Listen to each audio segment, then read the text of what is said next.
Bonjour à tout le monde. On va donc commencer par le chapitre 1 de la boîte à merveilles. Voilà, le narrateur, maintenant adulte, il se souvient de son enfance. Il habite avec sa famille au Dar Chouafa, donc au fond des impasses.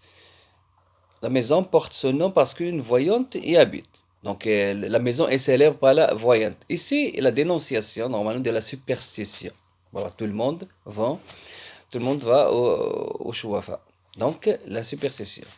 Voilà, et la description donc de sa journée, il va au Msid, les salutations des voisins, etc. Donc ce chapitre-là, le premier chapitre, il montre la solitude de Ahmed Sfrew. Voilà.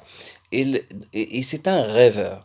Donc il est distingué aux autres enfants. Les autres enfants, normalement, qu'est-ce qu'il aime? Il aime courir dans le derb, aller sucer des sucettes, etc. Mais lui, c'est un rêveur. Il aime ce qui est invisible.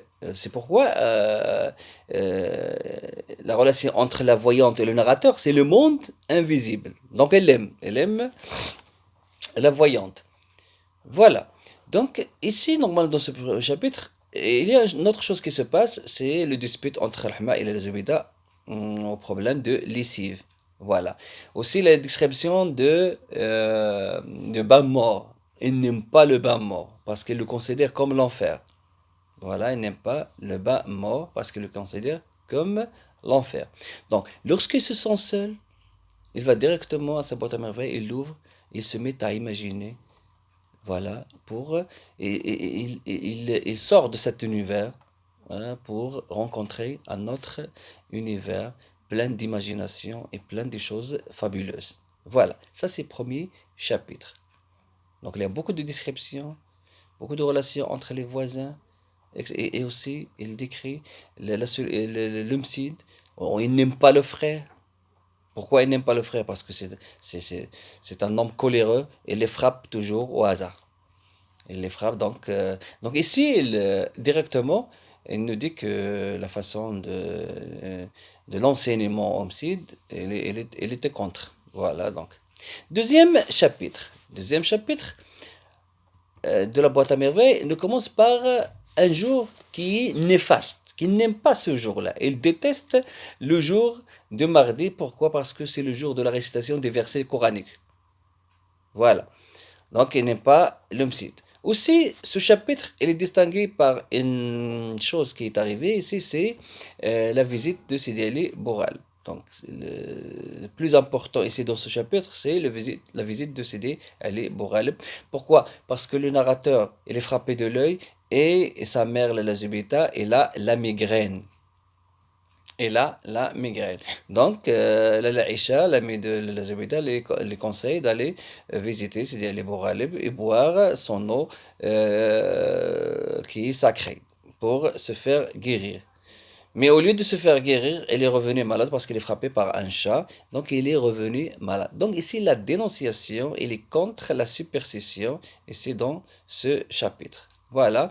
Donc, elle est blessée. Le narrateur est blessé. Il ne va pas, bien sûr, au homicide. Et il a assisté au cérémonial matinal des voisins. Voilà. Voilà, donc ici le plus important, c'est la visite de Sidi Ali Boral. Voilà. Et en plus, il y a beaucoup de descriptions de ce sanctuaire. Le sanctuaire, description de sanctuaire. Aussi, il y a beaucoup des chats qui se font guérir dans ce sanctuaire. Troisième chapitre, après la convalescence du narrateur, voilà, euh, donc, il a remarqué une chose, surtout la nuit. Il était ébloui par une lampe à pétrole dans la chambre de Fatima Bzouia. Elle a vu une lampe à Fatima Bzouia. La mère, bien sûr, aussi, elle était éblouie. Elle a demandé à son mari de lui acheter la même lampe. Voilà. Le jour suivant, Sir Abslam l'apporte, l'acheter, la lampe à pétrole. Voilà. Aussi, ce chapitre, il y a un événement qui était très important. c'est la disparition de Zineb. La disparition ici, normalement, ici pour le narrateur, c'est un symbole d'union et de solidarité. Tout le monde, même ils sont disputés, même si les voisins se disputent entre eux, mais le jour où il y a un événement surtout triste, comme la disparition de Zineb, tout le monde va pour chercher Zineb. Donc il est disparu lorsqu'elle accompagne sa mère à un baptême. Tout, Toutes les femmes du quartier viennent se reconforter sa mère. Elles se mettent à pleurer, se lamenter sur leur misère. Mais cette disparition réjouit le narrateur parce qu'il n'aime pas la fillette. Il n'aime pas la fillette parce qu'elle est pêcheuse. Voilà. Réconforter sa mère, elles se mettent à pleurer, se mettent à lamenter sur leur misère. Mais cette disparition réjouit. On a dit que la disparition a réjoui le narrateur qui n'aime pas la fillette. La mère se dirige en compagnie de Fatima Bizouia vers Moulay Idriss pour le prier de venir en aide. Et ça, c'est la superstition. Elle croit que Moulay Idriss va les aider. Voilà. Alors, lorsqu'ils ont trouvé Zainab dans un asile, voilà, et Rahma a organisé un repas pour les pauvres en guise de remerciement à Dieu. Voilà. Et aussi, il a invité les voisins.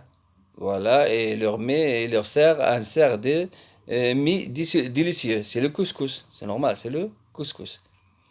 Voilà. Le garçon est triste, il vide alors sa boîte à merveille et se met à rêver.